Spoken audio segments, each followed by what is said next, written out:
Welcome to another episode of the LaLanne Pass It On podcast, where we dive deep into the principles of health, fitness, and living a life of purpose inspired by the legacy of Jack LaLanne. My name is Greg Justice, and I'm joined by my co-host, Elaine LaLanne. How are you today, Elaine? Oh, I'm super duper, but we have a super duper. I mean, even iconic interview today. So it's Dr. Bob Goldman, and we're going to talk about uh, his life and our life, my life, and how I relate to him. Okay. That's right. Today we have a truly special guest, Dr. Robert Goldman, a world-renowned physician, entrepreneur, and pioneer in the fields of sports medicine and human performance. Dr. Goldman is a leading expert in the science of physical health, having worked with countless elite athletes and developed groundbreaking innovations in health and wellness. As President Emeritus of the National Academy of Sports Medicine, Dr. Goldman's contributions to the fitness industry have shaped how we approach training, recovery, and overall well-being. With decades of experience, he continues to inspire those looking to push the limits of their physical potential and achieve lifelong vitality. In today's episode, we're honored to hear Dr. Goldman's insights on the importance of maintaining a healthy body, the latest trends in fitness, and how we can all optimize our performance no matter where we are in our health journey. Dr. Goldman, it is a pleasure to have you on the show today. It's great to see here, and it's always great to see Lala anytime, anywhere. Thank you. You know, Bob, we have this pass it on. And what is pass it on? Well, Jack always, when he was asked, or Jack, you've done so much for me. How can I ever thank you? Just pass it on. That's Jack. And so that's what we have today is our pass it on. But gosh, you've done so much, and you've accomplished so much in your lifetime. But let's go back, not to the spas where you met Jack, because we want to hear that story too. But I want to go beyond that.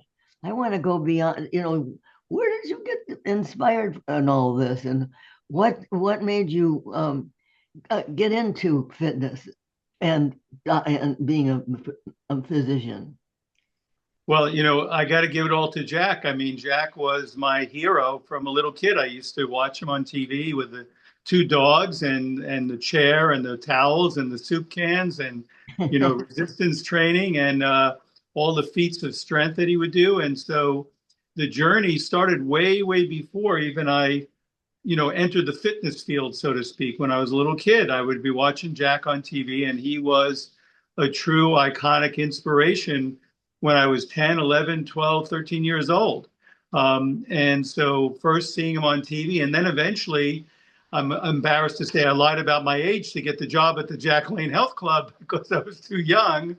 But and then I got the pleasure of working for him in one of his many clubs, and actually working in the very first Jack LaLanne health club that was built in New York, over there in Woodmere on Broadway Avenue over there. And then I finally got to meet Jack when they were shooting commercials for the Jack LaLanne health clubs, and he would blow into the clubs. Everybody would go crazy when he came through the door with his bright red leotard outfit and jumping around with the energy. I think I met him when he was in his late 50s, in person, and the energy level and the charisma that he exuded was just infectious.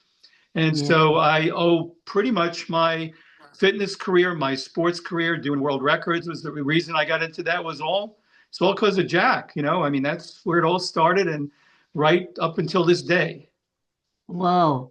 Now, what prompted you to be a physician? I mean, going into the medical field? What? Well, always interested in how the body operated. When we think of maximum human performance, the more that you're educated in these areas, and originally I wanted to be like the team doc for the New York Rangers and the New York Knicks and the Jets and the Giants. That was my original path, either be orthopedic surgeon or to be the doc for the teams.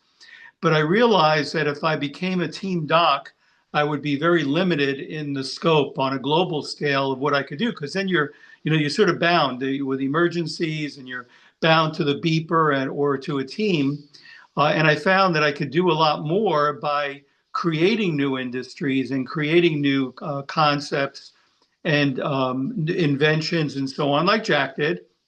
I think that you are so you have so many things to talk about today that you've been on all sorts of magazine covers all over the world, and if you check his website, you'll just see all these magazine covers. He's so. Where do you go from here? I mean, Well, I'm sort of doing what, I'm really just following in Lala, in your footsteps and in Jack's footsteps. I actually started my own memoirs because, we sort of forget what we've done during our life unless you sort of like go through the process of archiving it through a third party so that because we forget what we've done. I actually just the other day found out I didn't realize I wrote over 50 books. I'd forgotten, you do so many, you just too focused on the next project. And so you forget all the things and the journeys and all the different things that you did to get to where you are today. So I think the archiving and, everything around Jack and yourself was part of this pathway. Richie Ornstein, Richie O, who, was both very close to you and to Jack and myself. Richie was one of my in-between mentors. Yes, Richie, very close friend. Yeah, he was my manager, and I know he worked with Jack, on some of the books and the projects they were doing, and he was the one. He was my conduit to you guys because he was so close with Jack, and he was so close to you. And I worked for him at Jack LaLanne Health Club. He was my manager. He was he was in charge of what I was doing back then. And when I finally got to do the TV show, Built Live with Bill Boggs, that TV show, which was iconic, which is really the only TV that I actually demonstrated world records with my hero right there, with Jack there, because Jack was the reason that I started going after like the handstand push-up record and other things. I know. You've got 13,500 consecutive straight leg sit-ups, which is a world record. And then you did 321 handstand press-ups, and you've got so many world records. You get 20 strength and endurance records. It's just amazing. So we want to hear about some of those records too. Well, it's all because of Jack. I can tell you that, because he was every day, every year for his birthday, we do another amazing thing. And so I'm afraid I haven't been able to do the amazing stuff he's done every year for a birthday.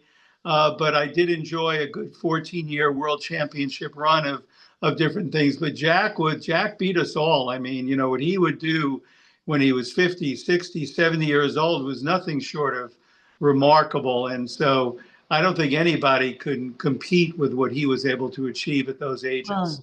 Well, if anybody has, it's you, because you've done all these feats, right? Do you have any more there? Yeah, absolutely. Fitness has evolved significantly over the years. I'm curious, from your perspective, how have the principles that Jack and LaLanne championed influenced today's fitness trends?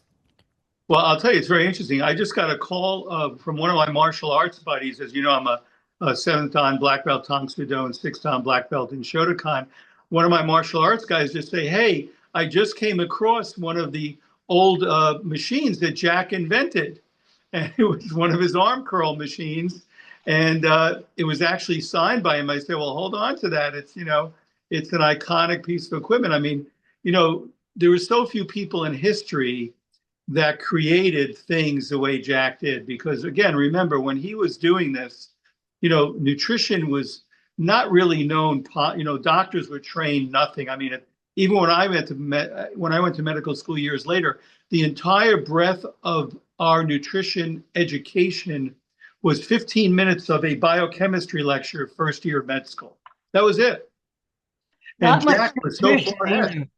Not much nutrition either. Did you get much nutrition? No, none. Yeah. None whatsoever. And so Jack really, he led the way on that way before, doctors didn't even know about weight training. They would say, oh, if you weight train, you're going to enlarge your heart and you're going to get muscle bound. Well, what team in the world, what sports person doesn't do weight training today? Jack knew this back then. And now weight training, is everyone has to do it. Even seniors for building and maintaining muscle mass, bone mass, and so on. So Jack was really so far ahead of his time. So all, people like myself who were mentored by him and who looked up to him, we're really just trying to play it forward and continue to do what he had done in such a global fashion. I've tried to He do always that. said, everybody, the things that I've done, people in the future will be surpassing that, and they will be keeping to surpass. And so this is what you've done. You've surpassed, and now you're training other people. And I didn't know that you wrote the certification for people to be in the fitness industry, and you to be certified. You wrote the book on it, right? Yeah, back in the late 80s, I found, actually 1989, which is quite a while ago, I founded NASM, National Academy of Sports Medicine. At that time, there were no certified personal trainers. It didn't exist. There was no certification. There was no legitimate training. And so I blocked myself in a room for a week and wrote the first certification program and textbook and testing for personal trainers, and then trademark CPT, Certified Personal Trainer. No one had ever done that before, because I knew when I was working at the Jack LaLanne clubs, nobody knew what they needed to do. Our job back then, to sort of move the weights, put them away at the end of the day, vacuum the rugs, clean the mirrors. That was our job. We weren't even trained in any emergency medical services or EMT or any of that sort of stuff.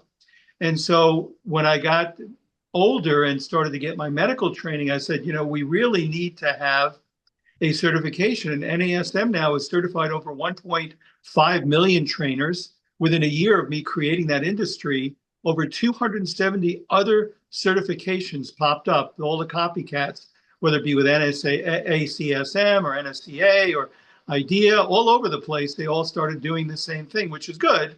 Because if you do something good, you're going to get copycats and you get people who will mimic, just like all the people around the world mimicked Jack LaLanne health clubs, mimicked Jack LaLanne training, mimicked his isometric training using chairs or tables or soup cans or towels with isometric training.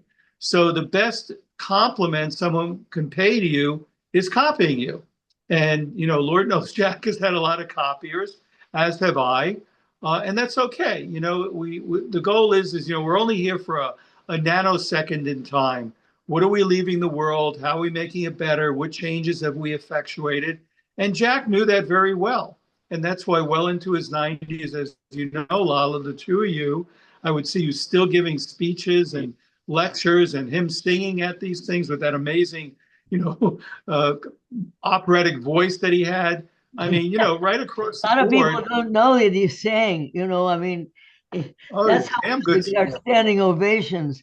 I'd say, how many people believe that Jack believes? They would all raise their hand in the audience, and then I said, "How would you like to hear Jack sing? I believe," and they go, and then he sings a cappella, "I believe," and then he sings right on key, and so. Yep. Everybody gets up on their feet afterwards, and that's how I tell everybody that's how we got our standing ovations. But he was a fabulous speaker. He was a fantastic speaker. Oh yeah, Jack would just light up a room, and even when I was working as a teenager, when we were working in the Jack LaLanne clubs, he'd come into the club and everybody would go nuts. Everybody would just go. And sometimes they used me as like their spokesperson, like model for the envelopes and ads they were sending out in the New York Daily News and New York Post when, in the time we used to do newspaper ads and that sort of thing. And when he would come in the room when we were filming the commercials or whatever, everyone would go nuts, including me. I mean, because, and to this day, I should have wore it today. I still have my Jack LaLanne t-shirts. And, we still, and some of my most prized possessions are photos that I got with him when Dan Lurie inducted him into the World Bodybuilding Guild Hall of Fame. That was in the 70s. I was there with Richie Ornstein, and that year he was in the class with Bill Pearl and Bruno Sammartino. When I put Bruno Sammartino in the International Sports Hall of Fame, like I did you and Jack, you and Jack went in back in 2012. Yeah. These were like iconic. When I first time I saw Jack with these other icons, it was like an amazing day. And it was funny is the very next year, I got inducted into that same Hall of Fame for my work in combating drug abuse in sport, where Jack was, inducted, of course, for his iconic leadership and records and all the great things he had done. Well, I know Greg's got a whole bunch of questions. Yeah, I mean, we could go for hours, but I'm curious, many people view fitness simply as a physical pursuit, but you've been an advocate for the holistic approach. How do you see the mind-to-body connection in health, and why is it so important? Well, that's critical. I mean, I even wrote a book called Brain Fitness, which was translated into numerous languages. You people, you got to have the inspiration for the proper perspiration. And attitude is everything. And when you think of Jack, attitude was 100%. I mean, this guy, the thing I remember about Jack the most is no matter what it was, he thought positive. He didn't want to let a negative thought enter his head. Somebody would come to him with bad news, goes, no, positive, positive. He was always in this full-on turbo inspiration mode.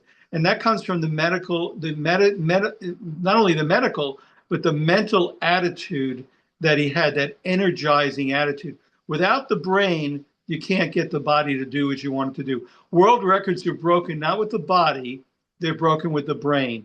When I would do my world records, I would almost go into a Zen state where, you don't feel the pain, you're not tired, you don't pay attention to it. And that's not done physically. You go way beyond your physical capacity. So the really greatest athletes, if I had to pick who was going to be the guy or girl that I would bet on for breaking a world record, it'd be the one with the right attitude and the strongest brain, not necessarily the strongest body. That's how we fell in love, our brains. Yeah, I mean, yeah, it was the attitude that you still, Lala, at the age of 99, amazingly how sharp your brain is with the energy that you exude through your mind and through that brain energy, or as we say in the book I wrote, brain fitness. That's where you're most fit. Well, and Jack that allows you to do everything else. Jack always said everything starts between your ears. And he always said, your mind is a mine. It's full of diamonds, and all you have to do is dig them up. And That's so, right. That's how we really connected with our attitude and our brains. I fell in love with his brain, not his brawn. I got to ask you a question though, because I was very close to Ben and Joe Weider, and I became chief doc for the IFBB and the NPC for many decades. And in the movie that the life story of Ben and Joe Weider, it was said that Joe Weider wanted to meet Betty Weider, and Jack was the one who introduced them at the club. Is that true? I don't know. I really don't know, because all I knew that one time that Joe Weider brought Betty over before they were married, brought Betty over for dinner, and we had a really nice dinner. But I don't know how they met, to tell you the honest truth. Yeah, they had that in the movie that Joe came into the Jack LaLanne club and went to Jack and said, "Hey, Jack, I really want to meet that beautiful blonde who's working out over there, and she won't talk to me." Could and be. And Jack brought her, being fearless like he was, he just brought her over and introduced Joe Weider to Betty Weider, and the rest was history. Oh, I know she was a beautiful woman. That, and I always admired that waistline of hers. I'm telling you, she was, Yeah. she was built beautifully. She is a lovely lady, and she's still alive. Yeah. So. Oh yes, yes, yes. I haven't seen her in a while, but yeah, she's still alive, and it's always great. When I would see Joe and Ben and Betty together. In fact, uh, Joe Weider and Betty Weider actually came over with Armand Tanny. I'm sure you remember that name as Well, well. Armand Tanny was a very close friend of Jack's. Right. It was Rick. I mean, Rick. Vic and Armand were brothers, but he knew the whole family and the sister too, who was married to Bert Goodrich, and but Armand and Jack had a relationship, and they had traveled together and done shows together and whatnot. So Sure. they had a very close, and Jack knew Vic too. In fact, Vic came up to see Jack's gym, because Paul Martin was making his equipment, and that's Jack invented all of that stuff. And Vic Tanny came up to see his gym, and then he started buying equipment from Paul Martin, and that's how, and then I swam with the Minneapolis Aqua Follies with Rudy Smith's wife, and so we all knew each other, and it's a big happy family. Yeah, no, yeah, because it started out of Canada where they came down and they did the Vic Tanny health clubs, and then they later became Jack LaLanne health clubs with Harry Schwartz, Barry Flickstein, all those guys on the East Coast in New York, New Jersey, and that's when Jack would come into the East Coast clubs when we were filming the commercials for the club, for the Jack LaLanne health clubs, and it was a very, very unique time in history because it was really like the birth of this whole health club industry. Because back then you had Holiday Spa, European, you had all these different clubs. But the only one I ever worked for, and the only one I ever wanted to work for back then, was the Jack LaLanne Health Clubs, and that's where I began and ended my career, as a trainer when I was young. It was building then. This was a building of what's going on today, And Jack was asked one time, "What do you think?" by a reporter. "What do you think is going to happen to the fitness industry?" And Jack said, "It's going to explode." You could hear him, can't you?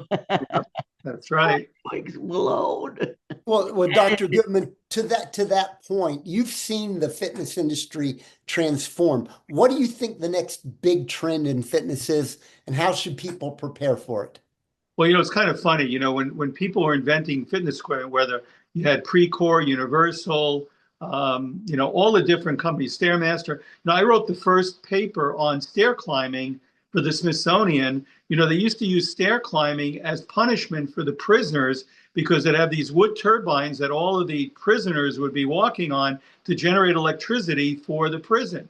And then Randy Peterson out in Seattle created Stairmaster. When Augie Nieto was starting with Life Fitness, I remember Augie when he was, before he became ill, he was selling life cycles out of the back of a van. And then Arnold Schwarzenegger became a spokesperson for Life Fitness. And then when Precor with Bill Potts and David Smith started Precor back in the old days, a lot of these things that I was brought into as a consultant for, how do we make flex bases on the treadmill, the elliptical, how do we make these things run smoother, cam systems, or how do we use the different pulley systems. And of course, Arthur Jones, the wild man down in Florida who started Nautilus, and I would go down to the ranch many times with him. It was a very incestuous group of all of us. We all knew each other. And I had started a project back then when I was a med student, which then at the time was the largest independent laboratory testing different types of fitness equipment. And I had millions of dollars of fitness equipment that was donated by the industry, which I then donated to the university to test different equipment. And then big newspapers at the time, like USA Today was a very big newspaper at the time. And I would get asked, so what's the best kind of home fitness equipment people should get? But I would get so inundated, I'd have to change my phone number because everybody's asking, what kind of rowing machine should I get? What kind of treadmill? But the industry has really evolved, and I think it's going to continue to evolve. But in answer to your question, I think AI, electronics, and the feedback, the biofeedback that we get as we train on the different machines is going to be integrated more and more. But nothing replaces steel, old metal iron plates, the old type of You know what? dumbbells, barbells. I was just going to say that because Jack always said, I have some of Jack's old equipment and I have a pull down, but it goes this way and this way and this way. But now I have another one out in our gym in the house outside of the garage, and this one you just pull down this way, but the other one I got to go when I pull it down. I got to go this. I'm getting more muscles because it's not stationary, Right. So he always said that's why he liked free weights so much because I agree. you're putting you put it up, you're using this and see, look at my muscle. I still have muscle there. And it gets all of the muscles around. But if I go in the same position, it's you're not getting as much benefit. Yeah, well, that's true, Lala. Because you got to use stabilizing muscles. So free weights, you have to stabilize it, and you can go in any direction, any angle, because you're controlling the path that the weight is moving. And so machines have some good purposes, and I use them Oh, they myself. do. Believe me, Jack made a whole bunch of machines, so Right. I know that. Well, you use the stabilizing muscles, and that's where, free weights are always, and now you have the whole strongman competitions, and they're all using free weights or free items, very heavy items that they lift. And so, free weights are always going to be a part of the training program. But I do like the different types of equipment we have where you can isolate the muscles a little better, like leg extension machines and so on. There are things that you can do to really load up heavier weights yet without having as much injury risk, you know what I mean? So that you're not going to drop the weight on yourself. Well, I'm just curious. So Jack, we know, is known for his incredible work ethic and his belief in making fitness part of daily life, right? What do you think Jack's greatest legacy was, and how can we continue to carry that forward? Well, I mean, Jack's legacy was the inspiration, not even so much, not really the inventions. It was him as an inspiration for millions and millions of people around the world. And I think the biggest part of Jack's legacy is the lives that he touched, who have now gone on to touch other millions of lives. The way that the way he inspired people, that I think is his greatest legacy. Yeah, he had world records and he would do these amazing feats and all this sort of stuff, but it was the way that he would inspire people all around him, and it was nonstop. I mean, there was no downtime on this guy. I mean, and you never saw him depressed. You never saw him off. I never saw the guy down. I mean, he was, it was like he's on an adrenaline high 24/7. As Um, I've so, as I've said time and time again on this podcast too, that Jack always said, we don't talk negative in this house. He never had a negative word. He said, that's negative. We don't talk negative. So we just didn't talk negative. Well, Elaine, I've got a follow-up question on that previous question, and you didn't know I was going to ask this question, but Dr. Goldman, Elaine has been a key figure in maintaining and expanding Jack's legacy.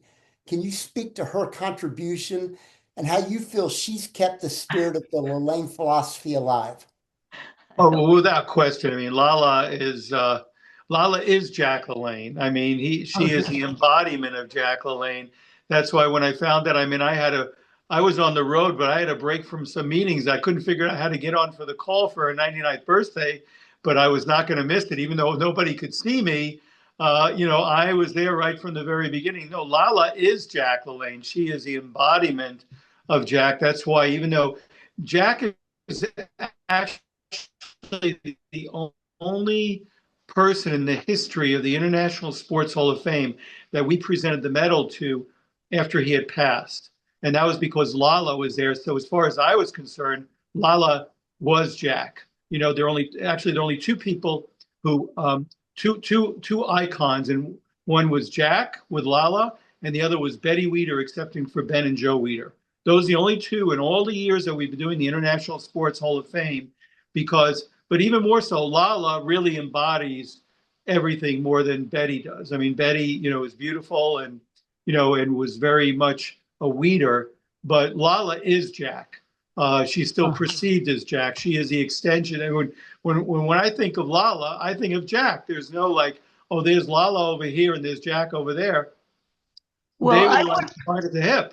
I wouldn't be I don't think I would be 99 if I hadn't met Jack, and I hadn't followed what he wanted. But I'm telling you, when I was 85, I said, Jack, I am 85 years old, and I want a piece of cake. If I want a piece of birthday cake, I'm going to have a piece of birthday cake, because I had never had any cake and an ice cream. And so I said, I might have he says, it's not what you do some of the time that counts. It's what you do most of the time that counts. So the first time I met him, he said, if you do everything in moderation, you can't go wrong in life.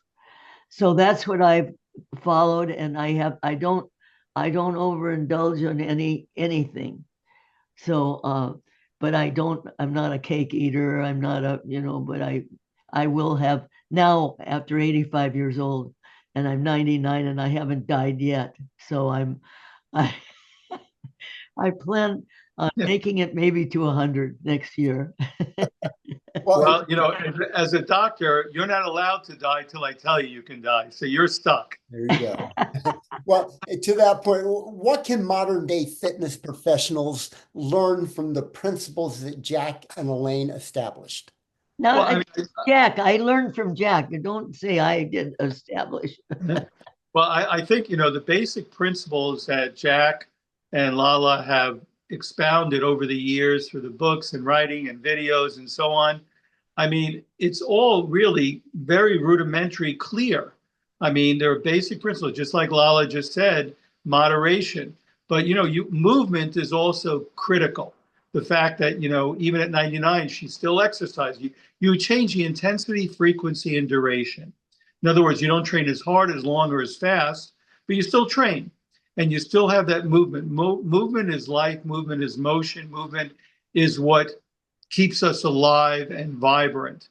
And so, she is the embodiment of that. And really, Jack's basic principles still apply to today. And even in medicine, same thing. That's why I started the anti-aging field, because I was just going to mention anti-aging. I was just looking into that because you are into anti-aging now, and I think that's fantastic. You began the American Academy of Anti-Aging Outreach, right? Yeah, we started that in 1992. It was a natural extension. We flew 12 doctors to Chicago back in the early 90s. We said, look, we're getting older. All right, we got sports medicine. We started all the sports medicine organizations, NESM, and all these other things. We work with American College of Sports Medicine, National Strength Coaches Association, all of these things. Great. What are we going to do? We're getting older. We got to figure this out. How do we change the perception of what it means to get older? How do we anti-age? How do we use the latest information that science has for us in nutrition and training, in biometrics and evaluation and diagnostics, radiologic evaluations? How do we utilize all of these things? So we formed the American Academy of Anti-Aging Medicine, or A4M, and we started with 12 doctors. Our first medical conference had about 15 guys, 2 tabletops, and that was it. Well, our 33rd annual Congress will be in Vegas this December. We take over 1 million square feet. We'll have close to 1,000 booths. There'll be thousands of specialists from 60 countries around the world. We have over 120 lecturers. It's the largest event of its kind in the world that started with 12 guys with a few tabletops, and now it's 1 million square feet at the Venetian. It's a massive, massive event that brings people from all around the world. And, we've trained over 150,000 doctors in advanced postdoctoral training programs, fellowship training, module training, in every specialty you can imagine, whether it be integrative medicine, precision medicine, cancer therapeutics, stem cell therapies, on and on. So it's really gone way beyond what we ever expected when there were 12 of us sitting in the room, but no different than, when I started NASM. It was kind of funny, the first class that I held for NASM to do the very first certification for trainers ever. In that class, I had Tony Little, who went on to become an iconic infomercial person. John Abdo, the Abdur. John was in that class. Jim Lorimer and Bob Lorimer, who started the Arnold Sports Festival with Arnold Schwarzenegger. We had guys from the NFL in that particular first class. I had all these iconic people who went on. This is before they really were who they became later on in life in terms of being big infomercial people and so on. And that birthed the industry. But those guys were in that very first class held here in Chicago. And I remember the bus first pulling up. We couldn't believe it. Well, we had 80 or 90 people with a brand new textbook I just wrote and finished off, with an exam that I just wrote and finished off. We didn't really even know what we were doing. And yet, look what that turned into. Millions of trainers around the world, an entire industry that is now employing millions of people. And this is not unlike what, Lala, what you and Jack did. What you did with fitness is it changed the lives and the health of tens of millions or hundreds of millions of people. It's changed the world of fitness forever. And so we just, on our end here, we just tried Talk to about changing you. I just want everybody to look into your website. Dr. Robert Goldman, right? Is that? It's drbobgoldman.com. Yeah, and you look into his website and you'll see all the things. Talk about surpassing. I don't know how anybody can surpass you, because it's amazing that the things you've done to continue this medical, not only medical, but the fitness industry and aging industry. And no matter what, you've done it. You've been there, done that. Well, I'm curious. It's all the credit to you and Jack, because really you guys, you and the big mentors I had. Jack was actually the first mentor I ever had. And then it was Joe and Ben Weider. And then it was Reg Park, who was Arnold's idol. I've been so fortunate to have these amazing people to mentor me. And I tried to do the same for others. I've tried to, then mentor as many young people as I can around the world. Because as you know, when I was world medical chairman of the International Medical Commission for the IFBB, that was over 190 countries that we started medical commissions in, that then affected people around the world. So we're able to take the message that you and Jack started, and from the medical end, and even in our anti-aging industry, we're at over 120 nations. And what's really kind of cool is that the anti-aging industry, according to Bank of America, will go surpassing $600 billion in the next several years. So it even dwarfs the whole fitness industry, because now you're talking about, medical technology and pharmaceutical, nutraceutical, cosmeceutical. It's really just really an extension, and we're just moving forward from what you guys started. So really, we owe it all to you and Jack, and we'll just kind of continue to do it. There's one thing you haven't done. You haven't been a ninja warrior like Greg. I have to bring this up because he goes through the bar from bar to bar and how to explain it? Well, let me tie these, because that and this question I have for you, Dr. Goldman, kind of go together. I started training in American Ninja Warrior, and we'll be on this year's show on the 3rd episode. But I did it because grip strength and balance are two components of longevity. And as I go through my journey in fitness, I'm always looking for anti-aging strategies. And that kind of leads to this question. What do you feel like are the most effective lifestyle habits that people can adopt to maintain that youthful, active lifestyle well into their later years? Sure, sure. It's kind of interesting. Grandmaster Stephen Hayes is a real life ninja.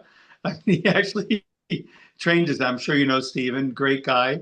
We usually see each other at all the different martial arts hall of fames in different parts of the world, and it's really pretty straightforward. One, water, clean, non-polluted water. Staying hydrated is number one. We don't get enough, especially because all the food has been really poisoned today, the air, water. We live in this toxic environment. So we need to get the clean supplemental vitamins, additional vitamins from supplements because we're just not getting enough. It's kind of funny. The reason I did my first world record was because on the side of the Jack LaLanne boxes of vitamins that they used to sell at the Jack LaLanne health clubs was some of Jack's world records, and one of them were in handstand push-ups. So it's actually on the box of Jack LaLanne vitamins on the side panel that had Jack's handstand push-up record is why I actually did my first world record. Again, going back to Jack, the inspiration. And then when and one of the greatest moments of my life, and I've had a lot of really wild, good ones, was being on the Bill Boggs show with Jack and being able to show my hero all the different kind of records and things that I could do. And it was funny because I was getting a little tired in between. He says, "You're not tired?" I go, "Yes, sir, I'm not tired." And then when I jumped up and did more handstand push-ups. But, that was, and really to this day, it was the only time that I actually got some clean filming of me demonstrating handstand push-ups, overhead extension, one-arm push-ups, and so on. And it was because of that opportunity, who, by the way, Richie Ornstein was the one who made that happen because Harry Schwartz didn't want to let me on the program. And Richie said to him, he said, "Look," he said, he's a 19-year-old kid. What do you, he works for you. He works for Jack. Why don't you want him on the show? And this is kind of crazy. And Lala, you probably never heard of this. Harry said, "I'm afraid of this kid. He's going to be big one day, and I don't want to give him this shot." And Richie goes to him. Richie goes, "He's a 19-year-old kid. He lives at home with his folks. He doesn't even own a car. What are you talking about?" And you spoke your word. Very, very funny. It's like, but it was because of Jack and Richie why I got to be on that show and do the demos for, the Jack LaLanne health clubs and being a spokesperson for Jack. And having that priceless video of actually demonstrating the world records with my icon hero right there, right next to me. It was really a very special, special time. I was just going to ask if you could summarize your most important lesson that you've learned from your own fitness journey, what would it be? It is just a few words come to mind: discipline and perseverance. If you're willing to put in the time and never giving up on yourself, it's, again, as the old Rocky thing, it's not how we get down, it's how we pick ourselves up. I grew up in a poor family in the projects, came from nothing, and was able to escape and get through it. I was the poorest kid in my medical school class. Now, of course, it's very different. I was living on a $10 a week food budget, getting up at 4 a.m. to draw blood before school, working 3 jobs during med school, working in the gyms on the weekends to try and just be able to get money for food. It's perseverance and that discipline and never giving up. And, Jack really embodied that. It didn't matter how hard something was, towing a boat with towing 10 boats with 100 kids in them, or, swimming shackled under, all this wild stuff that he would do. It was his never give up, never stop, keep going till the end. And this discipline and this perseverance. And you're never too old. Never too old. I mean, but you do have to change the frequency, duration, and intensity, but you can still do things like you're doing, Lala. I mean, how many people have a podcast? Yeah, I can't do the things I used to do, but I continue. I can still do 20 jackknives, at least that, And your mind is so sharp. I mean, my folks are 95 and 91. They're nothing like you. I wish they were, even though they're younger than you. But you are amazingly cognizant and sharp. You're not just your physical, but your brain is a superstar.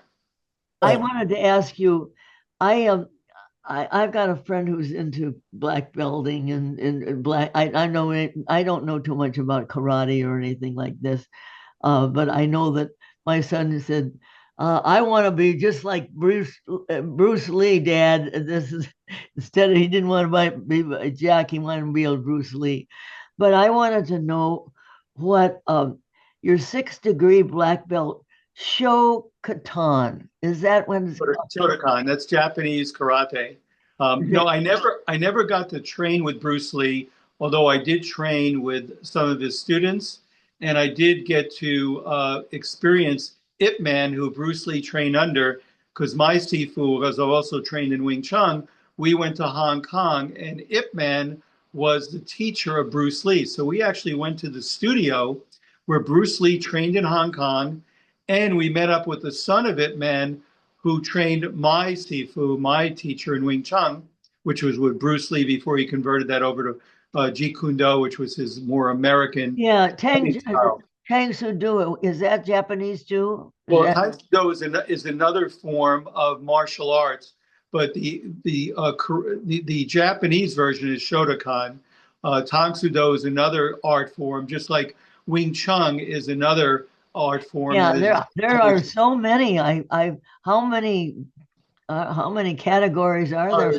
Doesn't. There's so many because what happens is when people reach grandmaster level, what they also do is they form their own style and they Ah, create their own styles. So there are many styles created by the masters and the grandmasters who have moved on. I do know that the original masters in China were very upset with Bruce Lee because he was teaching this to Caucasians, to white people in America, and they felt that was a breach of the Asian arts. But of course, as time went on, that was more like one of my other idol teachers was Fumio Demore, who was a unbelievable black belt who came to America, and he was actually Mr. Miyagi in The Karate Kid. That was Fumio, and Fumio was the double for Pat, who played Mr. Miyagi in the original Karate Kid movie. But that was another form of karate, and Fumio was another amazing icon. But there are many styles, and the many styles occur because when the people reach certain levels, they create their own style. I don't know how you do all this. I mean, you're into so many things and you're all over the world. Do you ever go stay home? Yeah, no, I actually that's my favorite thing to do. I have a lot of homes, and I like to stay at my home in Chicago, where I am seeing you guys right now, or I have a whole bunch of homes in Montana, which I like very much as well. So yes, I do stay home, and it's one of my favorite things to do because I have over 3 million miles on American, over 3 million on Delta, over 3 million on United, and then several million more. So I'm like probably 12 to 15 million miles flown during my lifetime, which is a fair amount of mileage. Well, you're certainly an amazing. He he. Uh, Actually, I think it was you that recommended me for the action and film, right? Yes, I did. I have it on the. I have it hanging here in the office on the other side. Yep, I was the one who had that award made up for you and recommended you for that because I also did the Legendary Stunt Awards and the Icon Awards, aside from the International Sports Hall of Fame Awards. Yes, I was the one who presented and actually had those awards made up. The Icon Awards for iconic individuals like the LaLanne family, and the Legendary Stunt Awards are for the amazing stunt guys who do all this phenomenal stuff in everything from all the John Wick, Fast and Furious, the guys that blow up the cars. I'm very involved because I've been an executive producer for over a dozen movies, so I know that whole gang as well. I've been in a bunch of the movies, but only like cameos, because I'm no actor. But it's always fun to be around my martial arts buddies when they're doing movies. Amazing, just amazing. You've lived an exciting life, and we can't thank you enough for spending the last 45 minutes with us talking about Jack and his legacy and how you came up through that legacy. And I'm just curious if there's anything that you're currently working on that you're excited to share with our listeners. Yeah, I mean, the things I'm working on now is I'm trying to come up with a cure for aging, because if I can get my job done, we'll have this conversation 30 or 40 years from now. We'll look better now then than we do now. If not, we're all going to be worm food, I'm afraid. But I'm working on that. I'm also working on utilizing AI to come up with some solutions in terms of drug delivery and pharmaceutical delivery, as well as inventing different things that we just did not have the capacity for. So those are some of the things I'm working on at this time. I don't know if I'll live long enough to complete them, but hopefully I will. And if I can get to live anywhere near as long as Lala has and be anywhere near as healthy as she has, that would be a miracle. The other thing I'm working on is trying to figure out how can we change the toxic environment we're living in? Because right now the air is poison, food is poison, the everything around us has been toxified and poisoned. And so hopefully with what Bobby Kennedy Jr. is doing and what some of the new regulations are doing, we can start to detoxify and come up with a healthier environment and not die earlier because of the toxic environment that we're all being exposed to every day, day in and day out. Uh, you're just, as I said, I'm just amazed at all the things you do. Now, what are chemtrails? I mean, I've heard about these chemtrails, and my son will say, that's a chemtrail. I said, no, Right. that's Yeah, what, it's actually poison, Lala. There's stuff being sprayed into the atmosphere. I don't know who's doing it, but I sure hope we can get them to stop because it's affecting the blood. It's causing the blood to almost crunch up into what we call rouleaus, where the blood collapses on each other. And we're seeing what we believe to be almost like nanobots and hydrogel in the blood of healthy people. And this is causing great concern. We've done a few research yeah. studies here. I published a few of these things, and we're trying to make the authorities aware of these very dangerous toxins that are in the air. Because what happens is if they're in the air, you're breathing them in, then the rain comes, then it goes into the soil, ends up in the food. So Yeah. it's all over the place.